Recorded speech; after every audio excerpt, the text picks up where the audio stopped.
hope and we believe we are helping school kids who are challenged and need help. Most every one of these children has potential, but it's bringing it out and it's helping them. I would say Mark and Pat Joseph are the ideal philanthropists, and they've really decided to devote significant resources into the city, particularly the children of the city, and into educating the city. For me, it goes back to my father. We were not wealthy people. He worked hard, but he was always interested in charitable works and focused on helping others, and so that's, I guess, in my blood. Mark and Pat understand that if we want to transform the city of Baltimore, that we have to form relationships that transcend lines of race and class. It's rare that someone of their stature and track record so openly and vulnerably interacts with people from all walks of life. By continuing to pour into the young people of Baltimore City over many, many decades, as a result, they've begun to transform the entire city of Baltimore. We're here at the Baltimore School for the Arts. That's one of the major institutions that we've supported over the years. Mark had a really important role in founding the school as the chair of the school board and identifying the main part of our building where the school's housed. And what's amazing to me is that he's maintained this very close and very supportive role for the school for all this period of time. I think he is a very clarifying force. He is able to put large projects into implementation right away.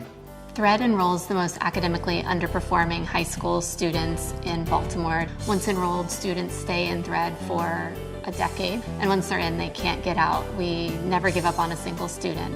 I was in THREAD in the years of 2006 through 2016. THREAD has helped me so much. It helped me develop into the person that I am today. I was a kid with a 0.9 GPA. Now I'm a kid with a 3.7 GPA, and I attend Towson University in my senior year. Mark and Pat, through their generosity, invested and really built out a track devoted to education and social entrepreneurship, really servicing leaders like Alfonso. He provided me an opportunity to leave my full-time job and actually work on my nonprofit full-time. We went from working with 4 students to working with 5 schools in a little over 6 months. College Bound, which is another terrific organization, takes the young people of our city high schools. It coaches them for preparing for college and receiving scholarships.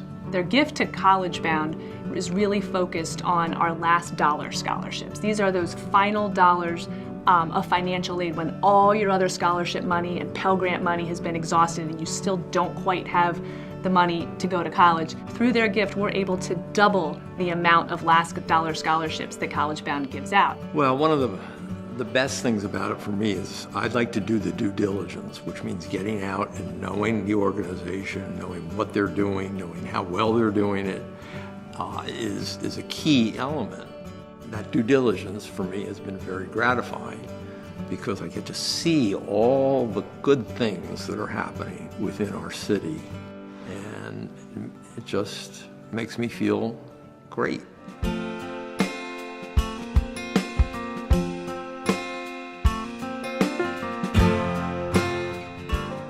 Mark and Pat, thank you so much for all that you've done for Baltimore, Baltimore Core, THREAD, and our communities. Thank you for caring so deeply about all of the young people in Baltimore. I thank you for all the contributions that you have made to the city, and I promise I will follow in your footsteps and continue your work. Thank you, Mr. Joseph and Miss Joseph. Thank you, Mark and Pat, for your continued engagement with BSA over this wonderful, wonderful period of time. Thank you, Pat and Mark, for your extraordinary generosity to College Bound and the students of Baltimore City for now and generations to come.